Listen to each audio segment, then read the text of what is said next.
안녕하세요. 오늘은 우리나라 대표 기업 중 한 곳을 제대로 한번 파헤쳐 볼까 하는데요.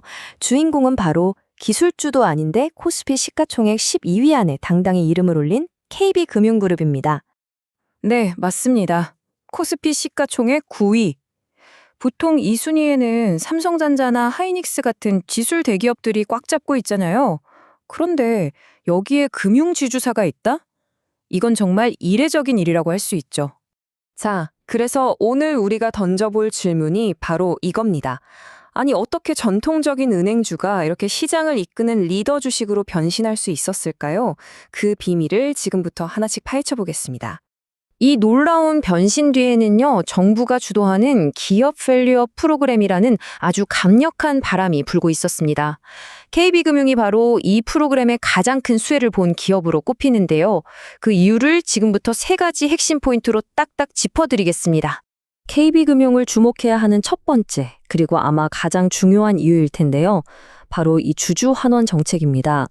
우리나라 증시의 오랜 숙제였던 코리아 디스카운트를 해결하려는 움직임 속에서 KB금융이 정말 가장 공격적으로 움직이고 있거든요. 자, 이게 뭐냐면요. 아주 간단해요. 회사가 시장에 풀려 있는 자기네 주식을 다시 사들이는 겁니다. 그리고 그걸 그냥 없애버려요. 소각하는 거죠. 그럼 어떻게 될까요? 전체 주식 수가 줄어드니까 내가 가진 주식 한 주의 가치는 자연스럽게 올라가게 되는 원리입니다. 바로 이겁니다. 한마디로 딱 정리되죠? 외국인 투자자들이 KB금융을 사는 이유를 물어보면 이렇게 대답한다는 거예요.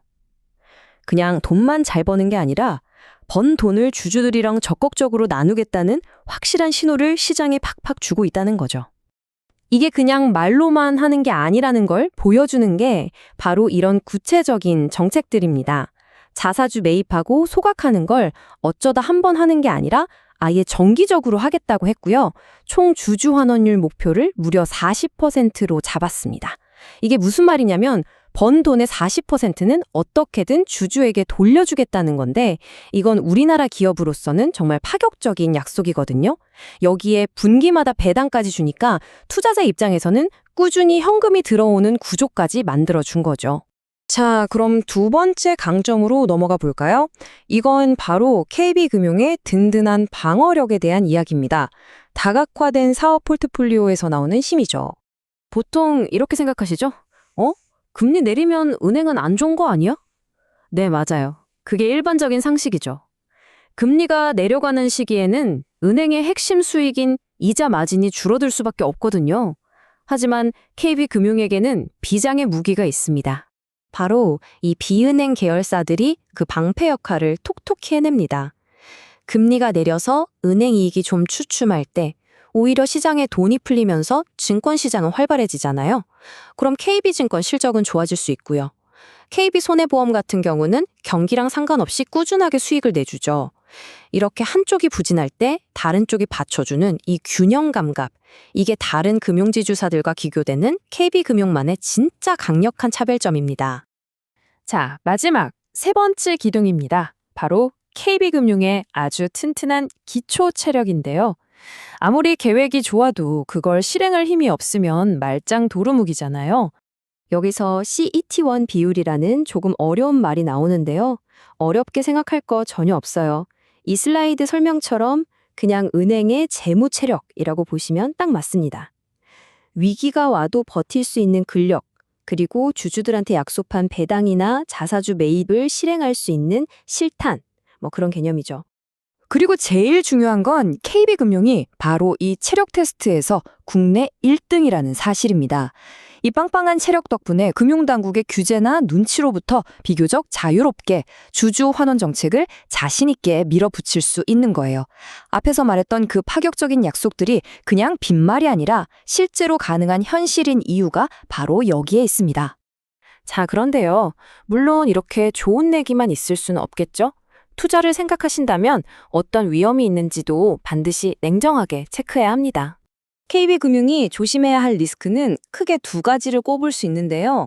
첫째는 다들 아시는 부동산 프로젝트 파이낸싱, 그러니까 PF 대출 문제입니다. 이게 아직 완전히 해결된 게 아니거든요. 둘째는 정부의 압박이에요. 은행이 돈을 너무 많이 번다 싶으면 횡재세 얘기가 나오거나 서민들을 돕는 상생금융에 동참하라는 요구를 받을 수 있거든요. 이 두 가지 모두 단기적으로는 순이익에 영향을 줄 수 있는 부분입니다. 자, 그럼 이 모든 걸 종합해서 KB금융에 대한 최종 정리를 한번 해볼까요? 과연 이 주식 어떤 투자자에게 매력적일까요? 투자 전략적으로 보면요. 이미 주가가 꽤 올랐기 때문에 막 오를 때 추격 매수하는 건 좀 부담스러울 수 있어요. 그것보다는 시장 전체가 좀 출렁일 때, 그러니까 가격이 좀 빠질 때마다 조금씩 나눠서 사모으는 전략이 장기적으로는 더 현명해 보입니다. 결론적으로 KB금융은 이제 더 이상 우리가 알던 지루한 은행주가 아니라는 겁니다. 실적 성장도 되고 주주들한테도 잘하고 정부 정책 바람까지 탔죠. 뭐 하나 빠지는 게 없는 말 그대로 모든 능력치가 뛰어난 육각형 주식에 가까워졌다고 평가할 수 있겠습니다. 안정적인 배당 수익을 원하면서 동시에 한국 증시의 이 거대한 변화의 흐름에 올라타고 싶은 투자자라면 정말 눈여겨볼 만합니다. 과연 KB금융의 이런 행보가 이 지긋지긋한 코리아 디스카운트에 막을 내리는 중요한 신호탄이 될 수 있을까요? 시장 전체가 지금 그 답을 기다리고 있습니다.